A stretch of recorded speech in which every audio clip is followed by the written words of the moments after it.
Elena was 31 years old and worked as a civil engineer.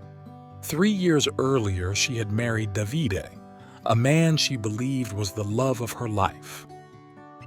Their marriage, at first, seemed perfect. They were happy.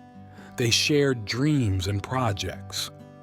After a couple of years of a peaceful married life, they decided to try to have a child, a desire that Elena had always cultivated in her heart.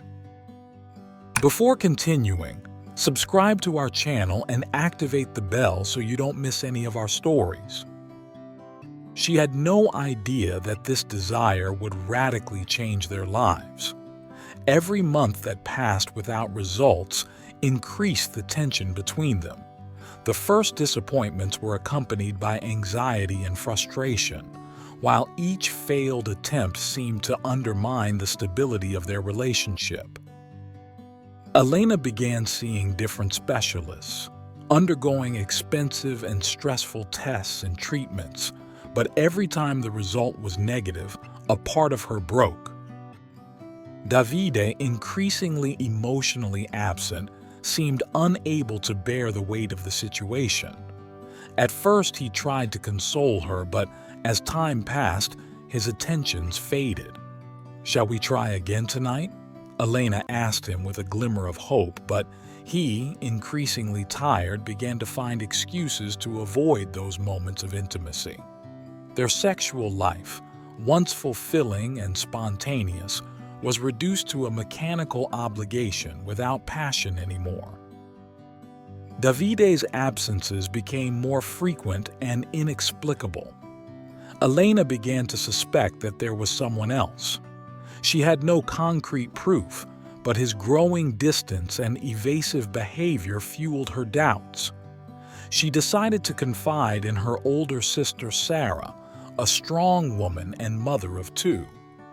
"Maybe you should try to do something different, something that will bring him closer to you," Sarah suggested, while trying to console her during one of their long chats.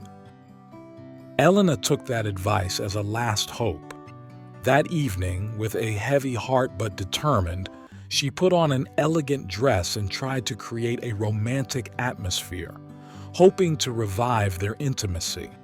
It was a success, but that was also the last moment of true closeness between them.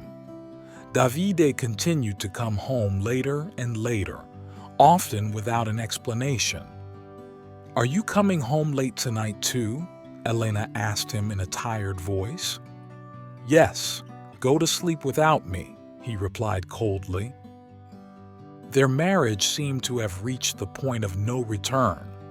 The hope of a pregnancy that could solve the problems was increasingly vain. Elena, increasingly alone, found comfort in her family. Sarah visited her often, bringing her food and emotional support.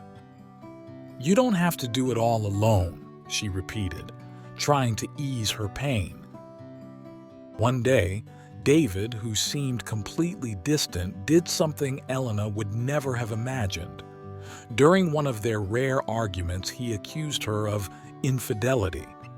"Have you seen anyone else?" he suddenly asked. Elena was speechless. "Who could I possibly see? I'm always alone here at home," she replied, shocked. Her words, however, did not seem to have any effect on David. The situation worsened when, after months of failed attempts, Elena finally discovered she was pregnant. On the day of the birth, Davide was at work, and it was Elena's parents who accompanied her to the hospital. After a difficult and painful labor, their baby, Matteo, was born. But when Davide arrived, his attitude was icy. He showed no emotion at all when he saw the baby they had wanted so much. "Think about it. We have a son," Elena told him with tears in her eyes. But he remained impassive. Then, in a cold voice, he asked the doctor for a DNA test. Those words hit Elena like a dagger in the heart. "What? What are you talking about?" she cried, incredulous. David looked at her without emotion. "With all the problems we've had, how can he be my son?" he said, without a shred of compassion. Are you enjoying this story? Before you see how it ends, subscribe to our channel and turn on notifications. The doctor, embarrassed, tried to calm things down by suggesting they take a test. Elena couldn't believe what was happening. Her husband, whom she thought she knew so well, had accused her of the worst kind of betrayal. The following days were a nightmare. Elena, now confused and devastated, even began to doubt herself. When the results came back, the reality was even more shocking. There was no genetic link between Davide and the child. The doctor's words seemed unreal, as if it had all been the result of a bad dream. It was only thanks to Sarah and their brother Luca, who had investigative skills, that the truth emerged.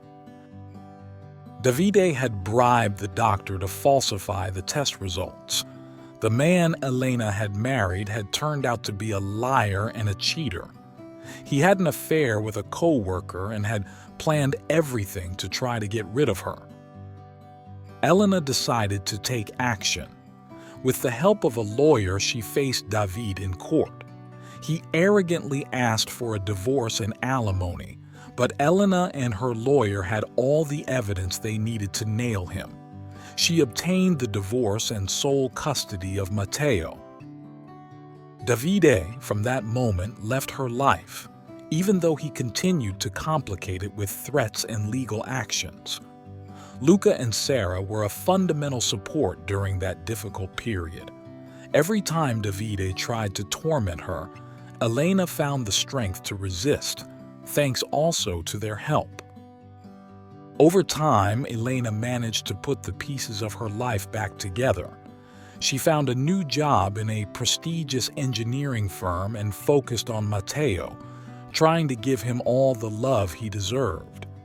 Every day with him was a new discovery, a joy that healed the wounds of the past. One day, during a walk in the park, Elena met Andrea, an old childhood friend.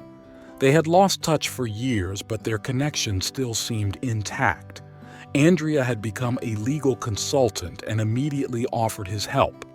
With his support, Elena managed to resolve the last legal issues with Davide and build a new life for herself and Matteo. Over time, Elena understood that, despite all the pain, she had managed to find the strength to move forward. Thanks to her family and the people who had been by her side, she had managed to transform a situation of despair into a new possibility of happiness. And you, what would you have done in Elena's place? Write it in the comments below. Thanks for watching the video till the end, and see you next time.